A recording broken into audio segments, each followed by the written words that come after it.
ലോക ഷൂട്ടിംഗ് മത്സരങ്ങളിൽ ഇന്ത്യക്ക് ഒരു മേൽവിലാസമുണ്ടാക്കിക്കൊടുത്ത പരിശീലകനായിരുന്നു അന്തരിച്ച പ്രൊഫസർ സണ്ണി തോമസ്. അഭിനവ് ബിന്ദ്ര ഉൾപ്പെടെയുള്ള നിരവധി പ്രതിഭകളെ സമ്മാനിച്ച സണ്ണി തോമസ് ഷൂട്ടിംഗിലെ ദ്രോണാചാര്യനായിരുന്നു. രസതന്ത്രം അധ്യാപകനായിരുന്ന സണ്ണി തോമസ് 19 വർഷമാണ് ഇന്ത്യയുടെ ഷൂട്ടിംഗിന്റെ മുഖ്യ പരിശീലകനായിരുന്നത്.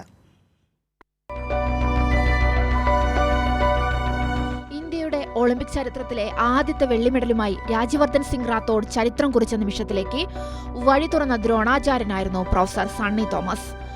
രാജ്യവർദ്ധൻ സിംഗിന്റെ പരിശീലകനായ സണ്ണി തോമസ് അന്ന് വെളിച്ചമായത് ഒളിമ്പിക് ഷൂട്ടിംഗിൽ ഇന്ത്യയുടെ മെഡൽ സ്വപ്നങ്ങളിലേക്കാണ്. തൊട്ടടുത്ത ഒളിമ്പിക്സിൽ ഇന്ത്യയുടെ ആദ്യ ഒളിമ്പിക് സ്വർണ്ണ മെഡൽ ജേതാവായി അഭിനവ് ബിന്ദ്ര ചരിത്രം കുറിക്കുമ്പോഴും സണ്ണി തോമസ് പകർന്ന ബാലപാഠങ്ങളുണ്ടായിരുന്നു. പിന്നെയും ഒളിമ്പിക്സിന്റെ കായിക ശിഖരങ്ങളിൽ അയാളുടെ കുഞ്ഞുങ്ങൾ മെഡൽ കനികളിലേക്ക് ഉന്നമിട്ടു. ഏതൻസ് ഒളിമ്പിക്സിൽ വിജയകുമാർ വെള്ളിയും ഗഗൻ നരാങ് വെങ്കലവും നേടി. രസതന്ത്രം അധ്യാപകനായിരുന്ന സണ്ണി തോമസ് ഇന്ത്യയുടെ കായിക പ്രതിഭകൾക്ക് സമ്മാനിച്ചത് ഷൂട്ടിംഗിന്റെ പുതിയ രസതന്ത്രം. ഒന്നുമല്ലാതിരുന്ന ഇന്ത്യയുടെ ഷൂട്ടിംഗ് രംഗത്തെ 19 വർഷം കൊണ്ടാണ് സണ്ണി തോമസ് തിളക്കമുള്ള ഒരേടാക്കി മാറ്റിയത്.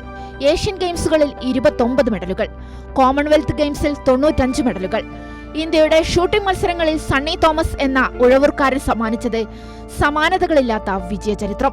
ലോക കായിക ഭൂപടത്തിൽ ഇന്ത്യയുടെ പ്രതിഭകൾ സ്വർണവും വെള്ളിയും വെടിവെച്ചിടുമ്പോൾ സണ്ണി തോമസ് എന്ന ദ്രോണാചാര്യൻ പകർന്ന അത്ഭുത വെളിച്ചം ജ്വലിച്ചു നിൽക്കും. AP Sajisha, Kairali news.